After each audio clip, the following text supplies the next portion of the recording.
এই গুপ্ত বিভ্রান্তকারীরা আবারও এখন এই বিভ্রান্তের কাজ শুরু করেছে। তারা এক ছেলে এক মেয়ের সাথে প্রেম করত, তারা বিয়ে শাদী করেছে, তাদের পরিবারের সমস্যা দেখেছেন আপনারা, ফেসবুকে দেখেছেন না? একটি পারিবারিক একটি ব্যক্তি ঘটনাকে কারা রাজনৈতিক রূপ দিয়ে দেশে অশান্তি সৃষ্টির চেষ্টা করেছে দেখেছেন আপনারা সবাই। তারা তো এই দেশের স্বাধীনতাতেই বিশ্বাস করেনি, এই দেশের অস্তিত্বেই তারা বিশ্বাস করেনি। প্রিয় ভাই বোনেরা, স্বৈরাচার বলেছিল এক মিনিটও শান্তিতে থাকতে দিব না, মনে আছে? সেই একই ভূত কিন্তু আবার এদের উপরেও সাওর করেছে। কিভাবে আইন শৃঙ্খলা ঠিক করতে হবে সেইটির কথা তারা বলে না, তারা শুধু সংবিধান সংবিধান এই বিষয়ে কথা বলে। প্রিয় ভাই বোনেরা, দেখেন তারা কিভাবে বিভ্রান্ত করছে। নির্বাচনের সময় আমি আপনাদের বলেছিলাম যে কিভাবে তারা বিভ্রান্ত করছে। এই গুপ্ত বিভ্রান্তকারীরা আবারও এখন এই বিভ্রান্তের কাজ শুরু করেছে। তারা দুদিন আগের ঘটনা, এই গতকালকের ঘটনা, ময়মনসিংহের ওইদিকে একটি জেলায় একটি ব্যক্তিগত তুচ্ছ ঘটনা ঘটেছে। এক ছেলে এক মেয়ের সাথে প্রেম করত, তারা বিয়ে শাদী করেছে, তাদের পরিবারের সমস্যা দেখেছেন আপনারা, ফেসবুকে দেখেছেন না? কিন্তু সাথে কি এটাও দেখেছেন একটি পারিবারিক একটি ব্যক্তি ঘটনাকে কারা রাজনৈতিক রূপ দিয়ে দেশে অশান্তি সৃষ্টির চেষ্টা করেছে দেখেছেন আপনারা সবাই? প্রিয় ভাই বোনেরা, এদের সম্পর্কে সতর্ক থাকতে হবে।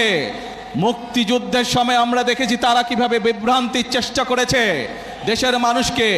86 সালের নির্বাচনে আমরা দেখেছি তারা কিভাবে বিভ্রান্ত করার চেষ্টা করেছিল দেশের মানুষকে। 96 সালেও আমরা দেখেছি স্বৈরাচারের সাথে গিয়ে তারা কিভাবে দেশের মানুষকে বিভ্রান্ত করেছিল। 2008 সালেও আমরা দেখেছি সেই ওয়াল 11-এর সাথে যোগ দিয়ে তারা কিভাবে বিভ্রান্ত করেছিল দেশের মানুষকে। প্রিয় ভাই বোনেরা, আমরা দেশের মানুষের জন্য ফ্যামিলি কার্ড করতে চাই, কৃষক কার্ড করতে চাই, ইমাম মুয়াজ্জেম সাহেবদের জন্য আমরা সম্মানের ব্যবস্থা করতে চাই, খাল খনন করতে চাই, বৃক্ষরোপণ করতে চাই, দেশের যুবকদের কর্মসংস্থানের জন্য বিদেশে এবং দেশে কর্মসংস্থানের কথা করতে চাই। এইসব ব্যাপারে কোনো কাজ করে না। দেখেন নাই নির্বাচনের সময় কেমন বলেছিল, রাখ তোর ফ্যামিলি কার্ড, মনে আছে? প্রিয় ভাই বোনেরা, জনগণের স্বার্থে যেই কাজ সেটিকে তারা রেখে দেয়, কিন্তু নিজেদের ক্ষমতা ষড়যন্ত্রের মাধ্যমে ক্ষমতা কিভাবে কক্ষিগত করতে হবে সেই কাজের জন্য তারা এখন বিভ্রান্ত ছড়াচ্ছে। প্রিয় ভাই বোনেরা, আজ বগুড়ার মানুষ সহ সারা দেশের মানুষকে আমি জিজ্ঞেস করতে চাই, আপনারা কি ফ্যামিলি কার্ড বাস্তবায়ন চান? দেশের কৃষক সমাজকে, কৃষকদেরকে আমরা কৃষক কার্ড পৌঁছে দেব সেটি চান? আপনারা কি দেশে খাল খনন চান? বেকার যুবকদের কর্মসংস্থান দেশে এবং বিদেশে ব্যবস্থা করি সেই কাজ চান? আপনারা কি দেশে বৃক্ষরোপণ চান? প্রিয় ভাই বোনেরা, যদি এই কাজগুলো আমাদেরকে করতে হয় জনগণের সহযোগিতা লাগবে। যদি এই কাজগুলো আমাদেরকে বাস্তবায়ন করতে হয় এই ষড়যন্ত্রকারীদের বিরুদ্ধে আপনাদেরকে সজাগ এবং সতর্ক থাকতে হবে। কারণ তাদের অতীত ইতিহাস বলে দেয় যে কতবার দেশ স্বাধীনের পরে, দেশ স্বাধীনের আগের শুরু থেকে তারা কতবার চেষ্টা করেছে দেশের মানুষকে বিভ্রান্ত করতে।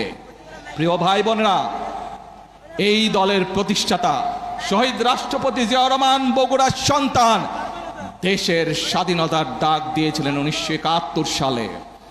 আজ আমরা দেখছি যারা দেশের মানুষকে বিভ্রান্ত করতে চাচ্ছে, জুলাই সনদ নিয়ে বিভ্রান্ত করতে চাচ্ছে, প্রিয় ভাই বোনেরা, তারা তো এই দেশের স্বাধীনতাতেই বিশ্বাস করেনি, এই দেশের অস্তিত্বেই তারা বিশ্বাস করেনি। প্রিয় ভাই বোনেরা, যেই দেশের অস্তিত্বেই তারা বিশ্বাস করে না, তাদেরকে কি বিশ্বাস করা যায়? তাদেরকে বিশ্বাস করা যায় না। যেহেতু তাদেরকে বিশ্বাস করা যায় না, প্রিয় ভাই বোনেরা, বাংলাদেশের মানুষ বিগত 12 তারিখের নির্বাচনে ম্যান্ডেট দিয়েছে বিএনপিকে আগামী 5 বছর রাষ্ট্র পরিচালনা করার জন্য। কারণ আমি যেই পরিকল্পনার কথাগুলো আপনাদের সামনে তুলে ধরেছি, এর সাথে আরো যে করে পরিকল্পনা আছে, যেই 31 দফা আমরা মানুষের সামনে দিয়েছি, যেই জুলাই সনদে আমরা সই করে এসেছি সংসদের দক্ষিণ প্লাজায়, দেশের মানুষ ম্যান্ডেট দিয়েছে সেই জুলাই সনদ বাস্তবায়ন করার জন্য। কোনো বিভ্রান্তিকর পরিস্থিতিতে আমরা পা দেব না। বাংলাদেশের মানুষ ম্যান্ডেট দিয়েছে যেই সকল রাজনৈতিক প্রতিশ্রুতি দেশের মানুষের জীবনযাত্রার মান উন্নয়নের জন্য আমরা মানুষকে প্রতিশ্রুতি দিয়েছি, বাংলাদেশের মানুষ আমাদেরকে ম্যান্ডেট দিয়েছিল সেই কাজগুলো বাস্তবায়ন করার জন্য। ঠিক ইনশাল্লাহ। প্রিয় ভাই বোনেরা, আমি আপনাদেরই ভাই, আমি আপনাদেরই সন্তান। আজ যে পরিকল্পনাগুলো বিএনপি নির্বাচনের আগে আপনাদের দিয়েছে, যেই পরিকল্পনাগুলো আমরা বাস্তবায়নের কাজ শুরু করেছি, এই কাজগুলো আপনাদের সন্তান হিসেবে, বগুড়ার সন্তান হিসেবে যদি আমি করতে পারি, তাহলে নিশ্চয়ই আপনাদের গৌরব বৃদ্ধি পাবে, বগুড়ার প্রতিটি মানুষের গৌরব বৃদ্ধি পাবে। আজ আমি আপনাদের মুরব্বী সহ সকলের, মা বোন সহ সকলের দোয়া যেমন চাই, আমি আপনাদের সমর্থন তেমন চাই, এবং আপনাদের মাধ্যমে, মিডিয়ার মাধ্যমে সারা বাংলাদেশের সমর্থন চাই। যারা দেশে গোলযোগ সৃষ্টির আবার পায় তারা করছে, ঠিক যেভাবে পালিয়ে যাওয়া স্বৈরাচার বলেছিল, দেশনেত্রী খালেদা জিয়া যখন দেশ পরিচালনার দায়িত্বে পেলেন, স্বৈরাচার বলেছিল 1 মিনিটও শান্তিতে থাকতে দিব না, মনে আছে? সেই একই ভূত কিন্তু আবার এদের উপরেও সাওয়ার করেছে। দেখেন কেমন আন্দোলন আন্দোলন কথা বলে, আর ব্যক্তি ঘটনাকে কিভাবে রাজনৈতিক রূপ দিতে চায়, ঠিক দিনাজপুরের ইয়াসমিনের ঘটনার মতন, যে ওই ঘটনাকে রাজনৈতিক রূপ দিয়ে দেশে অশান্তি তৈরি করা হয়েছিল, 172 দিনের হরতাল ডাকা হয়েছিল, মনে আছে নিশ্চয়ই আপনাদের। আসুন, আজ সময় হয়েছে, মানুষ ম্যান্ডেট দিয়েছে বিএনপিকে তাদের পরিকল্পনা বাস্তবায়ন করার জন্য। মানুষ ম্যান্ডেট দিয়েছে বিএনপিকে যেই জুলাই সনদে বিএনপি স্বাক্ষর করছে সেই জুলাই সনদ বাস্তবায়ন করার জন্য।